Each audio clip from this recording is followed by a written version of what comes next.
मागील काही दिवसांपासून राज्याचे माजी मुख्यमंत्री आणि सध्याचे उपमुख्यमंत्री देवेंद्र फडणवीस त्यांच्यावर राज्याचे माजी गृहमंत्री अनिल देशमुख यांनी गंभीर आरोप केले।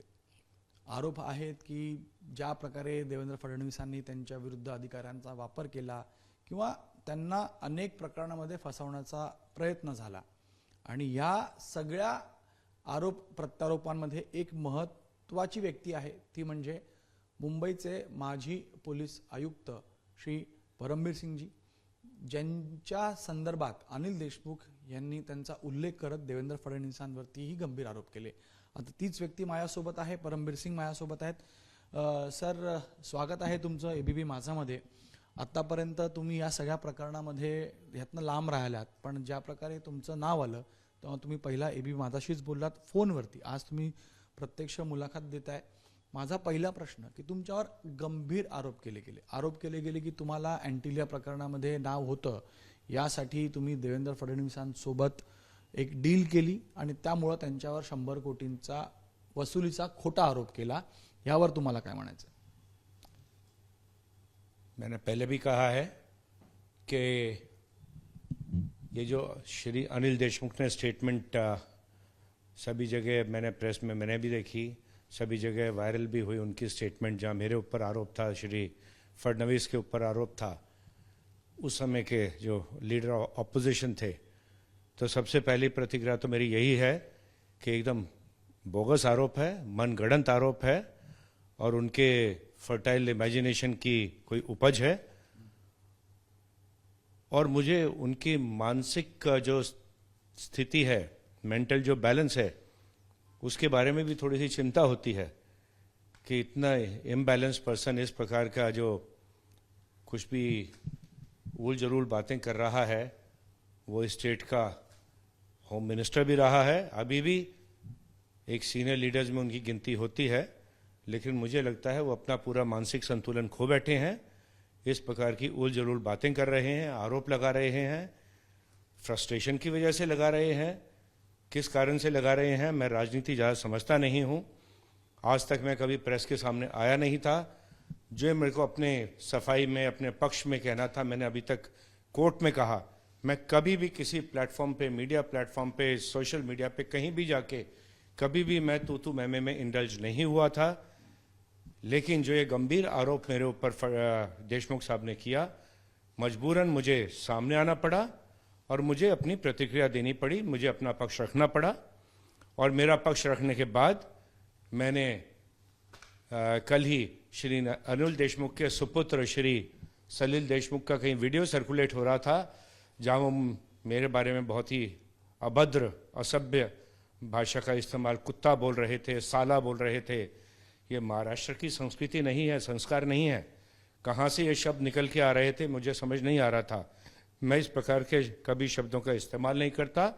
श्री अनिल देशमुख के लिए आज भी श्री अनिल देशमुख बोलता हूँ, एंड श्री सलिल देशमुख भी श्री सलिल देशमुख हैं। मैं इस प्रकार की भाषा का इस्तेमाल नहीं करूँगा। मुझे कोई उनसे नाराजगी नहीं है, फ्रस्ट्रेशन नहीं है, उनकी मानसिक स्थिति पे मुझे तरस अवश्य आता है। पण ते म्हणतात ना की तुम्ही जे आरोप केले ते खोटे आरोप आहेत, 100 कोटी वसुली झालीच नाही। त्यांचं म्हणणं आहे तुम्ही ज्या प्रकारे सीबीआय आणि इतर किंवा कोर्टामध्ये जे प्रकरणं चालवली गेली त्यांच्याबद्दल त्यांचे आरोपही सिद्ध झालेले नाही आहेत, पण तुम्ही तुमचा दावा ते निष्पूर्णता खोडून काढतात आणि तुम्ही खोटे आरोप केले त्यांच्यावर, असं म्हणतात। आरोप एकदम सच्चे थे, मेरी पर्सनल जानकारी भी थी, उसके अलावा जो ऑफिसर्स से मेरे को जानकारी थी। श्री अनिल देशमुख भी बातों बातों में अक्सर मेंशन करा करते थे कि पार्टी का उनको कलेक्शन का टारगेट है, इलेक्शन। पूरी तरह से बात करते हैं आज। तो टारगेट तो उनका 100 करोड़ और उससे अधिक का भी था। ये तो सिर्फ ट्रांसफर पोस्टिंग से और मुंबई के धंधों से ही उनको 100 करोड़ इकट्ठा करना था। उसके अलावा बाकी राज्य से, बाकी पोस्टिंग से, बाकी डायरेक्ट धंधों से इनके जो ऑफिस में डील हो रही थी। इनके सुपुत्र सलिल देशमुख ललित होटल में बैठा करते थे सहार पर, और वो कुंदन शिंदे और कुछ एजेंट के साथ बैठा करते, जहाँ पर ऑफिसर्स को बुलाया जाता था, धंधे वाले लोगों को बुलाया जाता था, उनके साथ डील करी जाती थी। तो टारगेट तो इनका बहुत बड़ा था, लेकिन जो मुंबई के ऑफिसर्स को इन्होंने टारगेट दिया था सिर्फ मुंबई से कलेक्शन का मंथली वही टारगेट 100 करोड़ का था। और ये मैं अपनी जानकारी से भी कह रहा हूँ और जो मेरे को ऑफिसर्स ने बताया उससे भी बोल रहा हूँ, और मैंने ऑफिसर्स ने मेरे को ऐसा बताया उसका एविडेंस भी मैंने अपने पत्र के साथ जो मैंने ऑनरेबल सीएम साहब को लिखा था सबमिट भी किया था। पण तुम्ही आयुक्त होतात, मग तुमचे अधिकारी का जायचे, त्यांना का तुम्ही थांबवलं नाही, तुम्ही त्यावेळेस हा मुद्दा उपस्थित का केला नाही की हे बरोबर नाही, हे खोटं आहे? ज्यावेळेस हे सगळं प्रकरण झालं त्याच्यानंतर तुम्ही बोललात, त्यामुळेही प्रश्न उपस्थित होत आहे। जब मेरे नोटिस में ये बातें आई उस समय मैं ऑनरेबल सीएम श्री उद्धव ठाकरे से जाके मिला था, श्री शरद पवार से मिला था, श्री जयंत पाटिल से मिला था और कुछ मंत्रियों से मिला था। उनके नोटिस में मैंने ये बात लाई थी, लेकिन उनके रिएक्शन से मुझको यही लगा था कि उनको ऑलरेडी जानकारी है और उन्होंने मेरी बात बिल्कुल अनसुनी कर दी थी। तो ऐसा नहीं है कि मैंने अचानक ही ये मुद्दा उठा दिया था, ये मुद्दे की बैकग्राउंड है और ये जब मेरे नोटिस में लाया गया इमीडिएटली मैंने ये मुद्दा वरिष्ठ लोगों के सामने रखा था, लेकिन उनकी प्रतिक्रिया से मुझे लगा कि उनको इसमें कार्रवाई करने में कोई इंटरेस्ट नहीं है, और इंटरेस्ट की बात तो दूर, वो तो इसकी जानकारी उनको ऑलरेडी थी। म्हणजे त्यांना हे माहित, तुम्ही मोठा आरोप लावताय की माजी मुख्यमंत्री उद्धव ठाकरे, शरद पवार सारखे दिग्गज नेते यांना या वसुली संदर्भातली संपूर्ण माहिती होती। त्यांचं काय प्रतिक्रिया होती ज्यावेळेस तुम्ही त्यांच्याकडे गेलात? तुम्ही सांगू शकाल कुठे भेटलात, कधी भेटलात याबद्दल या सगळ्या नेत्यांची हे तक्रार करण्यासाठी? मैं श्री उद्धव ठाकरे को वर्षा बंगले पे मिला 2-3 बार, श्री शरद पवार को मैं सिल्वर ओक पर जाकर मिला, श्री जयंत पाटिल को उनके बंगले में जाकर मिला जो कि नेपियन सी रोड पर है, श्री अनिल परब को मिला था और भी 2-3 मंत्रियों को जो वरिष्ठ मंत्री थे मैंने मिलकर बातचीत की थी। एंड ये उसी समय फरवरी मार्च महीने के बात रही होगी जबकि मैंने उनके नोटिस में ये बातें लेकर आया था। मैं त्यांचं काय म्हणणं होतं म्हणजे ज्यावेळेस एक वरिष्ठ अधिकारी तक्रार करतो मुख्यमंत्र्यांना तर काहीतरी त्यांनी त्याचं कॉग्निझन्स घेतलं असेल ना? कोई उनको इंटरेस्ट नहीं था इस तकरार में, जैसा मैंने कहा उनकी जानकारी में था। कितनी जानकारी थी ये तो मैं नहीं कह सकता, लेकिन उनकी जानकारी में था और उन्होंने इसका बिल्कुल कॉग्निजेंस लिया ही नहीं। उन्होंने इस बात की तरफ ध्यान सुनकर भी अनसुना कर दिया, ये मैं कह सकता हूँ। पण तुम्ही वसुली प्रकरणाबद्दल बोलता, पण तुमचं वारंवार असं म्हणणं असतं की माझ्याकडे बरंच काही आहे बोलायला, मी जर बोलीन तर हे फक्त 10%, कारण मागच्या इंटरव्ह्यूमध्ये आम्हाला जेव्हा तुम्ही बोललात की 10%च बोललोय, आणखी बरंच काही आहे अनिल देशमुख, सलील देशमुख यांच्या संदर्भात बोलायला। आज तुम्ही सगळं जे तुम्हाला म्हणायचंय आमच्या माध्यमातून म्हणू शकता की नेमकं काय म्हणायचंय तुम्हाला, वसुली आणि काय काय झालं होतं आणि त्या आरोपांचे तुमच्याकडे पुरावे काय? देखिए, जो मेरे पास पर्सनल जानकारी थी, जिसकी जो मेरे को एविडेंस थी, वो तो मैंने सबमिट कर दी थी उस लेटर के साथ जो मैंने ऑनरेबल सीएम साहब को लिखी थी। उसके बाद जब मैं ऑनरेबल हाई कोर्ट के सामने गया, मैटर ऑनरेबल सुप्रीम कोर्ट तक गया, सीबीआई में इंक्वायरी हुई, वहाँ भी जाकर मैंने एविडेंस दी। मेरे पास अनिल देशमुख साहब के पर्सनल नोटिंग वाले आज भी कुछ लेटर्स प्रेजेंट हैं जिन पे उन्होंने पर्सनल नोटिंग की हुई है कि ये पोस्टिंग किसके कहने पे कहाँ पे करनी है। इस प्रकार की नोटिंग्स वाले लेटर मेरे पास थे जो मैंने ईडी में और सीबीआई में सबमिट भी किए हैं, शायद चार्जशीट का हिस्सा भी होंगे। मैंने चार्जशीट देखी नहीं है, लेकिन उन लेटर्स की कॉपी आज भी मेरे पास मौजूद है, जहाँ पे श्री अनिल देशमुख की खुद की हैंडराइटिंग में लिखा हुआ है कौन से ऑफिसर की पोस्टिंग किसकी सिफारिश पे कहाँ करने की है। पण अधिकार तर तुमचे होते आणि आतापर्यंत जे आपण पाहतोय गृहमंत्री, मुख्यमंत्री, उपमुख्यमंत्री हे रेकमेंडेशन तर करतात कारण त्यांच्या अधिकारातला विषय असतो, म्हणून त्यांनी जर कुठे काही शेरा दिला असेल तर ते चुकीचं होतं तुमचं म्हणणं आहे? सो जो उस समय का सिस्टम चल रहा था उसमें इस प्रकार का नहीं था कि वो एक सिफारिश करते थे। वहाँ पे पूरी लिस्ट तैयार की जाती थी, ऑफिसर्स को बुला के जो पीईबी होती थी, पुलिस एस्टैब्लिशमेंट बोर्ड की मीटिंग होती थी मंत्रालय में, वहाँ पे उनके सिर्फ सिग्नेचर लिए जाते थे, किसी को कुछ डिस्क्रिप्शन नहीं होता था कहने का। और आपको याद होगा एक बार जुलाई 2020 में मैंने लगभग 10 डीसीपीज की पोस्टिंग मुंबई में की थी, प्योरली मेरिट्स पे की थी, अच्छे अच्छे ऑफिसर्स की पोस्टिंग की गई थी, लेकिन उसे बिना कोई कारण दिए हुए स्टे कर दिया गया था, रोक दिया गया था। उसका कोई कारण कभी मुझे नहीं दिया गया, कहा कि ऐसा आदेश है माननीय मुख्यमंत्री का, माननीय गृह मंत्री का, इस पे स्टे लगा दिया जाए, ऐसा एडिशनल चीफ सेक्रेटरी का मुझे मैसेज आया। और उसके लगभग 3-4-5 दिन बाद लगभग वही ऑफिसर्स की पोस्टिंग लगभग उन्हीं जगहों पर हो गई। 2-3 ऑफिसर्स थे जो ज़्यादा अपराइट थे, ज़्यादा ईमानदार थे, उनको बाहर करके उसके अलावा अधिकतर ऑफिसर्स की पोस्टिंग वहीं की वहीं कर दी गई। तो इसके पीछे मोटिवेशन क्या हो सकता है मैं कुछ कहना नहीं चाहूंगा, लेकिन सभी समझ सकते हैं मैं क्या कहने की कोशिश कर रहा हूँ। लेकिन हुआ क्या था सर, मैं आपसे यही जानना चाहता हूँ। 12 डीसीपीस की शायद, क्योंकि वो खबरें हमने भी की थी तभी, 12 डीसीपीस की शायद पोस्टिंग थी, जिसमें मुंबई के सभी अधिकारी थे, 10-12 अधिकारी थे। तो मैं सवाल की ऑर्डर आए, उसके बाद वापस ऑर्डर रिट्रैक्ट किए गए थे या रिवोक किए गए और फिर वापस नए ऑर्डर आए थे। उस समय हुआ क्या था, किसने ऑर्डर्स दिए थे और वापस नए ऑर्डर्स किसके कहने पे आए? मुंबई सिटी में पुलिस पोस्टिंग का अधिकार पीईबी को होता है, जो कि कमिश्नर ऑफ पुलिस हेड करता है। तो ये पीईबी ने पोस्टिंग की थी, उसमें मेरिट्स पे की गई थी ये पोस्टिंग। लेकिन जो इसको स्टे करने के, कैंसिल करने के ऑर्डर थे, स्टेटस को मेंटेन करने के ऑर्डर थे, ये additional chief secretary office, additional chief secretary खुद उन्होंने मुझे मैसेज करके भेजा था कि ये इसको कैंसिल किया जाए और ऑफिसर्स जहाँ थे उनको। क्यों कैंसिल किया गया, क्या जानकारी आपके पास? क्योंकि आपके ऑर्डर्स थे तो आपको तो पता होगा कि इसमें क्या। मेरे अधिकार के थे, मेरिट्स पे किए गए ऑर्डर्स थे। अब उसके पीछे क्या कारण हो सकता है, क्यों कोई कैंसिल करेगा, आप बताइए। मुझे कभी कारण बताया नहीं गया। फिर भी आपकी जानकारी क्या है? जानकारी तो जानकारी से ज्यादा मतलब इसके पीछे क्या मीनिंग है उतना तो आपको भी समझ आता है, मुझे भी समझ आता है। दैट एक मैल प्रैक्टिस थी, एक्सटॉर्ट करने का एक तरीका था, ऑफिसर से पैसे निकालने का तरीका था। और मुझे नहीं मालूम वास्तव में निकाले गए नहीं निकाले गए पैसे, लेकिन उसका कोई कभी ना कोई कारण दिया गया। क्यों रोकी गई थी, किस लिए रोकी गई थी, इलीगल थी बिल्कुल। हर प्रकार के जो इससे संबंधित ट्रांसफर से संबंधित कानून है उसका वायलेशन था और किया गया। लेकिन हुआ, उसके बाद ऑर्डर्स दोबारा निकाले गए, गवर्नमेंट ने निकाले एंड लगभग सिमिलर ऑर्डर्स निकाले गए 2-3 चेंजेस करने के बाद। पोस्टिंग में आप कहते हैं भ्रष्टाचार, पैसे, इसके तथ्य या इसको लेकर क्या आपके पास प्रूफ्स हैं जो आप इसको एस्टैब्लिश कर पाएंगे? मेरे पास पर्सनली जितने प्रूफ थे मैंने ईडीसी में सबमिट कर दिए हैं। मेरे पास आज आप बता पाएंगे भी क्या प्रूफ्स हैं? मेरे पास कुछ मैंने बताया लेटर्स हैं जहाँ इनकी खुद की मार्किंग्स हैं कि किसको कहाँ पोस्ट करना है, किसकी सिफारिश पर। और कुछ इनके एजेंट एक्टिव थे। इनके पुत्र श्री सलिल देशमुख खुद ललित होटल में बैठकर ये डीलिंग करा करते थे कुंदन शिंदे और इनके कुछ एजेंट्स के साथ। बाकी तो इन्वेस्टिगेशन का हिस्सा होता है। अगर, और मैं अभी भी मेंटेन करता हूं जो कांड इनका सामने आया वो 10-20% था असली। और क्या क्या, मतलब मैं आपसे आज खुल के बात कर रहा हूँ, आपने बहुत दिनों बाद इस पर बात करने की आप कैमरे के सामने आ रहे हैं। मैं सवाल कर रहा हूँ कि ये आप पोस्टिंग्स की बात करते हैं, आप जब बात करते हो ये भी बताते हैं कि मुझे और भी कई सारे काम या और भी कई सारे तरह के दबाव लाए गए थे जब मैं पुलिस कमिश्नर था, जो मैंने नहीं किए।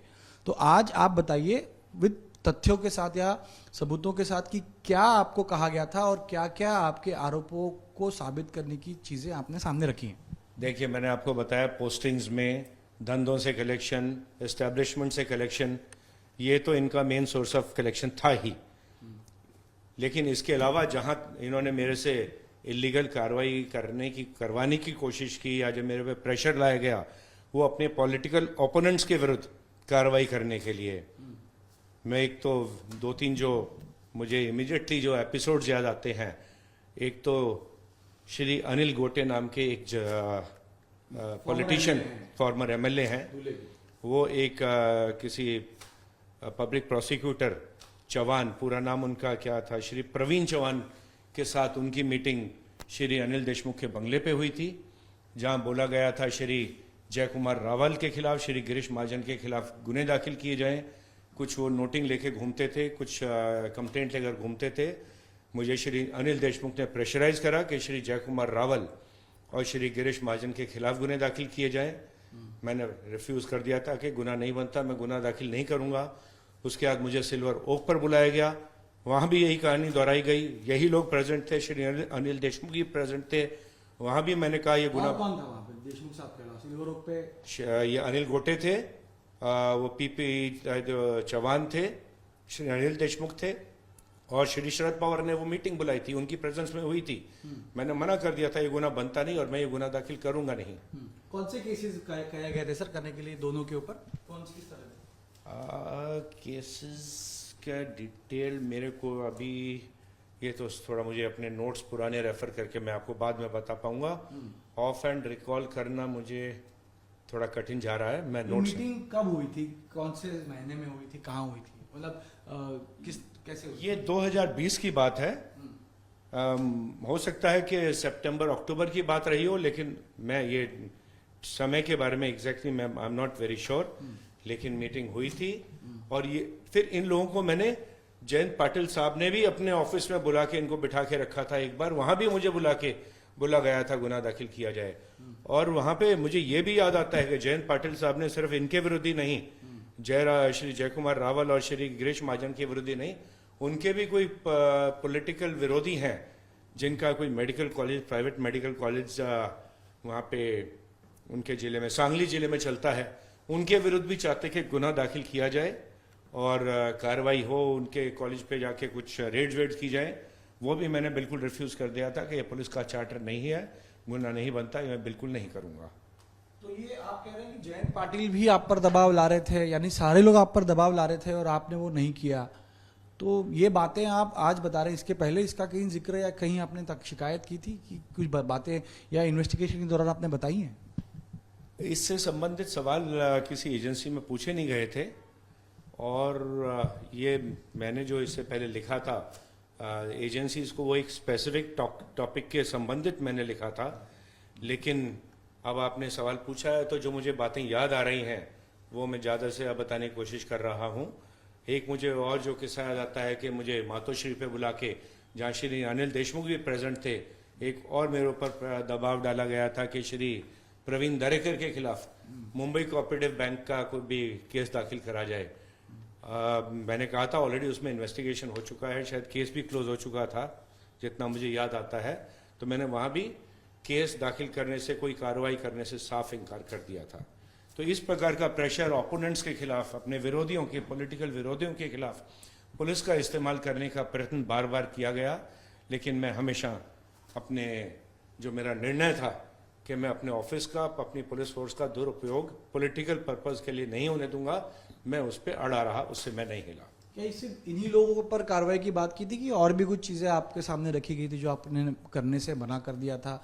आपका और देवेंद्र फडणवीस की मीटिंग के बारे में कहते हैं कि आप देवेंद्र फडणवीस के साथ मीटिंग करते हैं, फिर आप कुछ आईपीएस अधिकारी भी उसमें होते हैं और उस मीटिंग के बाद आप ये सारी चीज़ें सामने लाते हैं, यानी आपके पीछे वो हैं, ऐसा उनका स्थिर आरोप आप पर है।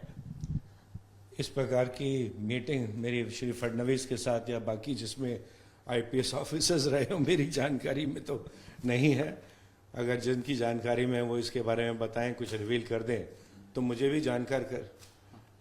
और लेकिन एक जो मैं और तथ्य सामने लाना चाहूँगा, आपको बताना चाहूँगा, वो ये है कि जो थाने में कुछ केसेस दाखिल किए गए थे मेरे विरुद्ध, 2-3 केसेस थाने में बोगस दाखिल किए थे श्री देशमुख ने कुछ गुनेगारों के साथ मिलकर। और वहीं थाने में एक और केस, पुराना केस चल रहा था जिसमें इन्वेस्टिगेशन हो रहा था। वो केस था यूएलसी, अर्बन लैंड सीलिंग का केस। उस केस के जो आयो थे सरदार पाटिल, उनको डायरेक्टली इंस्ट्रक्शन दी जा रही थी डीसीपी लक्ष्मीकांत पाटिल से, जो कि डायरेक्टली टच में था संजय पांडे से, और उसको गाइड कर रहे थे उस समय के इलीगली अपॉइंट किए हुए पीपी श्री शेखर जगताप, जो कि क्रिमिनल्स के एडवोकेट थे, और उस क्रिमिनल के विरुद्ध केस में ही उनको स्पेशल पीपी बना दिया गया था। और प्रेशर ये था कि उस केस में उस तत्कालीन जो लीडर ऑफ ऑपोजिशन है श्री देवेंद्र फडणवीस, उनको उसमें आरोपी किया जाए, मुझको उसमें आरोपी किया जाए।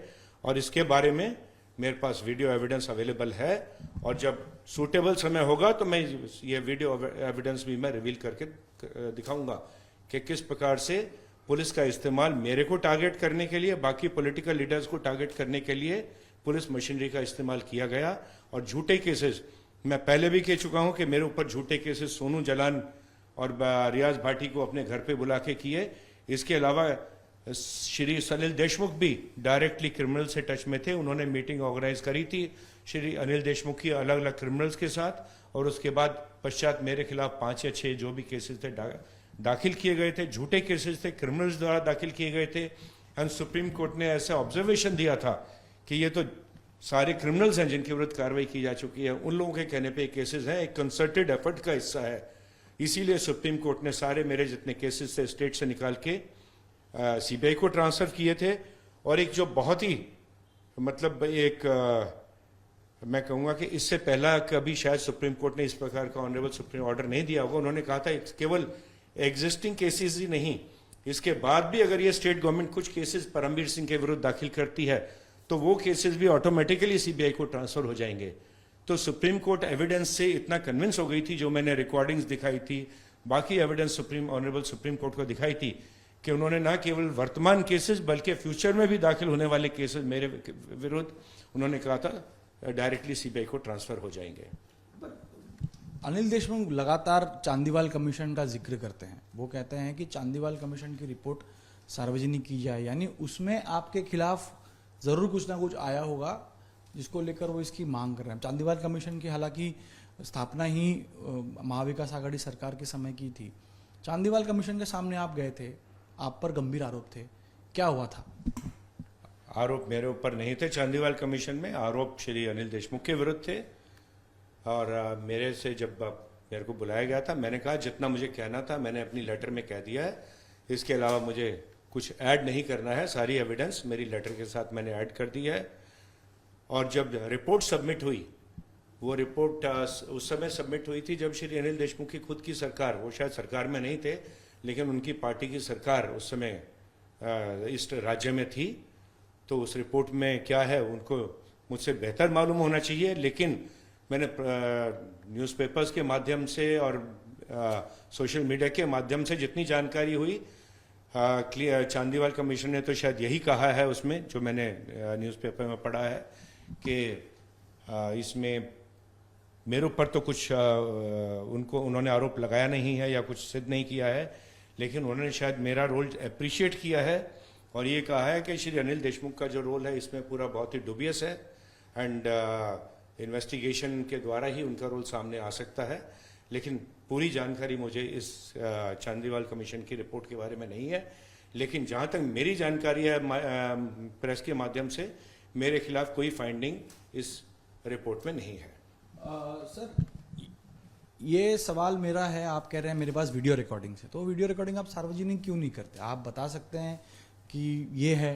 कितने वीडियोस हैं आपके पास, पहले तो ये जानना चाहूँगा मैं। कुछ हो सकते हैं, एक से भी अधिक हो सकते हैं वीडियोस, तो समय आने पे एक तो अभी दिखा सकते हैं ना, अगर आपके पास है, आप बता सकते हैं कि ये समय आने पे समय कब आएगा, किसको दिखाएंगे, कैसे पेश करेंगे? आप लोगों के सामने ही लेके आऊंगा, अगर आवश्यकता पड़ी तो कोर्ट कचहरी के सामने भी लेके आऊंगा, लेकिन फिलहाल मुझे लगता है अप्रोप्रिएट समय नहीं है। सही समय आने पे मैं अवश्य ही प्रेस से भी शेयर करूंगा और दिखाऊंगा इनका क्या इविल डिजाइन क्या था, पूरा क्या इनका प्रयत्न था, किस प्रकार से विरोधी पक्ष के जो नेता हैं, बाकी जो पॉलिटिशियन हैं, उनको किस प्रकार से टारगेट किया जाए, पुलिस मशीनरी का इस्तेमाल किया जाए, और उसमें किस प्रकार से उस समय के तत्कालीन DGP Shri Sanjay Pandey and DCP Laxmikant Patil and Shekhar Jagtap किस प्रकार से उस पूरे जो प्लानिंग थी, जो एक पूरी इनकी कॉन्स्पिरेसी थी, उसमें किस प्रकार से ये लोग शामिल थे, वो सबके सामने आ जाएगा। लेकिन उस समय आने पे करूंगा, इस समय में उसके बारे में और कुछ कहना नहीं चाहूँगा। लेकिन ये सिर्फ अनिल देशमुख कर रहे थे आप कहते हैं, या अनिल देशमुख से कोई करवा रहा था? क्योंकि अनिल देशमुख सुप्रीम अथॉरिटी नहीं थी उस सरकार में, उनके भी पक्ष के प्रमुख थे, मुख्यमंत्री कोई और थे। पूरा अगर आप खुल के अगर बता पाएं तो क्या अनिल देशमुख ये खुद से, जैसे आपने कहा कि यूएलसी का मामला है, प्रवीण दरेकर का मामला है, और भी नेताओं के आपने नाम लिए, क्या था जो आपको जानकारी में उस समय आया?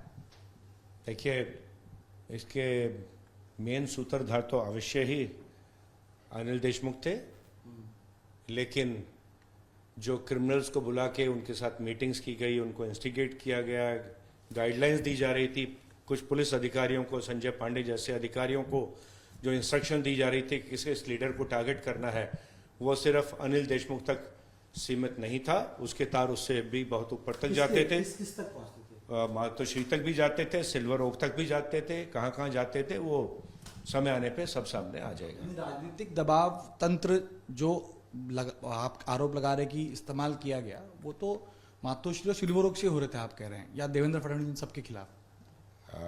मैं यही कह रहा हूँ कि मेन सूत्रधार तो अनिल देशमुख थे, लेकिन सिर्फ वो ही इन्वॉल्व नहीं थे, उनसे ऊपर भी इसके तार जा रहे थे, और जहाँ से डायरेक्शंस जा रही थी डायरेक्टली संजय पांडे एंड शेखर जगताप और लक्ष्मीकांत पाटिल को बुलाकर और बाकी अधिकारियों को बुलाकर इंस्ट्रक्शन दी जा रही थी कि किस प्रकार से विरोधी पक्ष के नेता हैं जो अलग अलग एंड जो मेन लीडर ऑफ ऑपोजिशन है श्री देवेंद्र फडणवीस, उनको किस प्रकार से टारगेट किया जाए।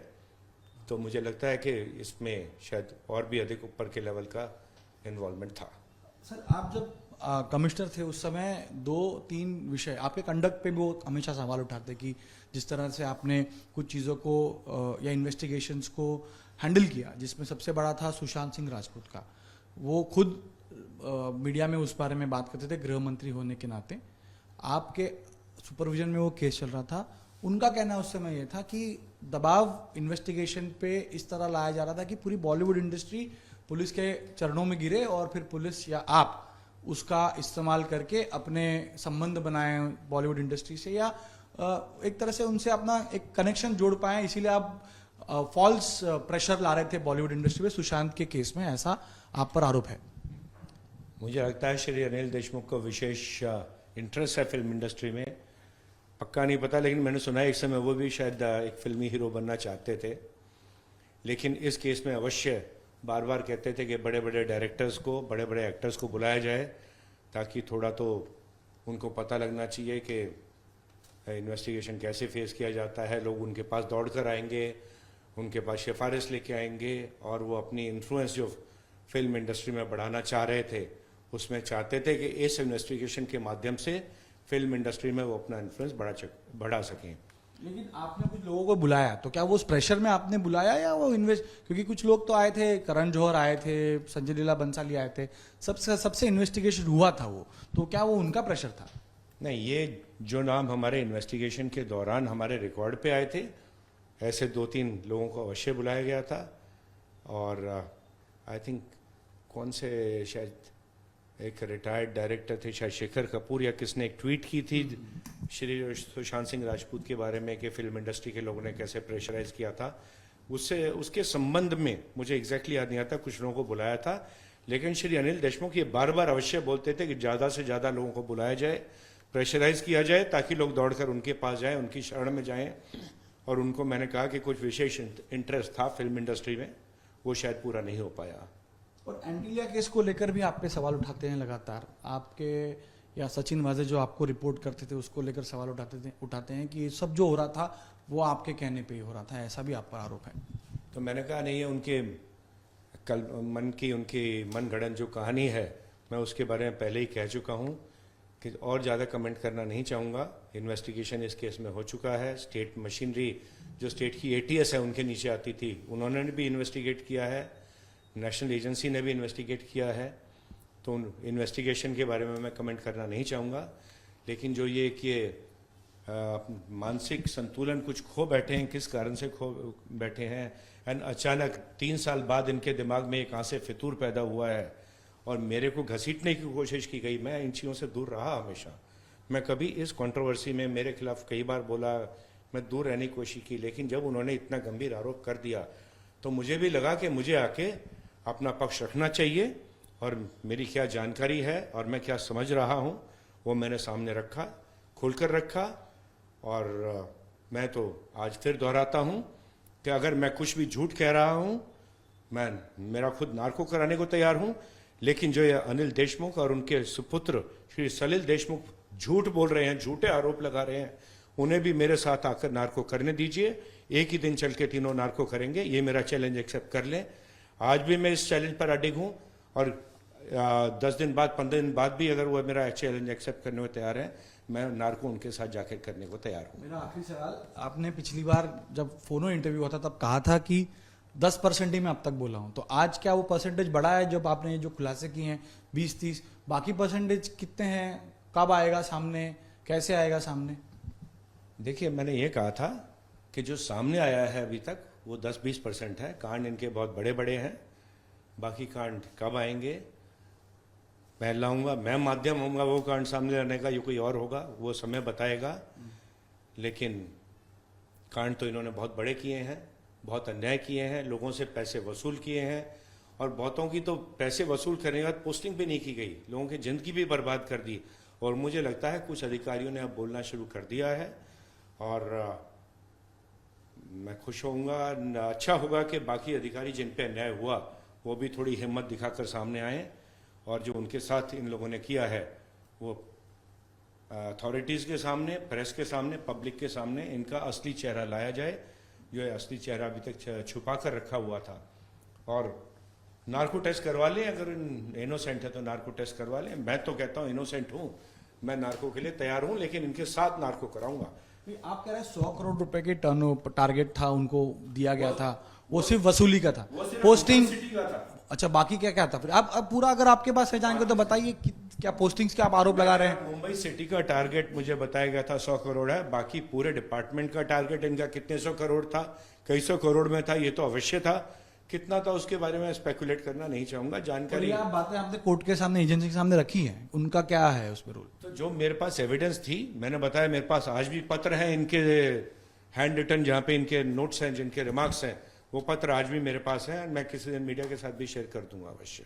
चलिए, धन्यवाद परमवीर जी हमसे बात करणे. तर आपण ऐकलं माजी पोलीस आयुक्त मुंबईचे परमवीर सिंग इथं आपल्याशी बोलताना त्यांनी अनेक गंभीर आरोप केले आहेत जे पहिल्यांदा ते करतायत. त्यांचं असं म्हणणं आहे की फक्त टार्गेट ते वसुलीचं नव्हतं, तर त्यांच्यावर पॉलिटिकली मोटिवेटेड केस करण्याचेही आरोप दाखल करण्याचेही दबाव होता, पण त्याला त्यांनी नाही केलं, ज्यामध्ये त्यांनी स्वतः देवेंद्र फडणवीस यांचं नाव घेतलं की एका ULC केसमध्ये देवेंद्र फडणवीस यांच्या विरुद्ध गुन्हा दाखल करा अशा प्रकारचा आदेश होता, दबाव होता. याशिवाय आणखी भाजपचे नेत्यांची नावं त्यांनी घेतलेली आहेत. काही ॲडव्होकेट्सचा संदर्भ आहे, अनिल गोटेचा संदर्भ आहे. म्हणून ह्या सगळ्या गोष्टी, जयंत पाटीलचा संदर्भ आहे, ज्यामध्ये ते म्हणतात की जयंत पाटलांनीही आपल्या पदाचा वापर करून त्यांच्यावर दबाव आणला होता. म्हणून हे तथ्य आहेत. काही व्हिडिओ रेकॉर्डिंगचा उल्लेख ते करतात, जे वेळ आल्यास ते समोर आणतील. मात्र खूप मोठा गौप्यस्फोट त्यांनी केलेला आहे. यावरती आता या सगळ्यांचं काय म्हणणं आहे ते पाहणंही महत्त्वाचं असेल. आणि परमबीर सिंग हे सगळे व्हिडिओ एव्हिडन्स समोर कधी आणतात, कोणासमोर आणतात, पत्र कधी आणतात, हे पाहणंही महत्त्वाचं आहे. म्हणून हे प्रकरण ते थांबणार नाही, यापुढेही हे जात राहील. कारण जोपर्यंत दूध का दूध पाणी का पाणी नाही होत, तोपर्यंत हे प्रकरण मला तर इथे थांबताना दिसत नाहीये. कॅमेरामॅन दीपेश महाजनसह गणेश ठाकूर, ABP माझा, Mumbai. For exclusive and insightful videos, subscribe to our new channel, ABP Live Premium.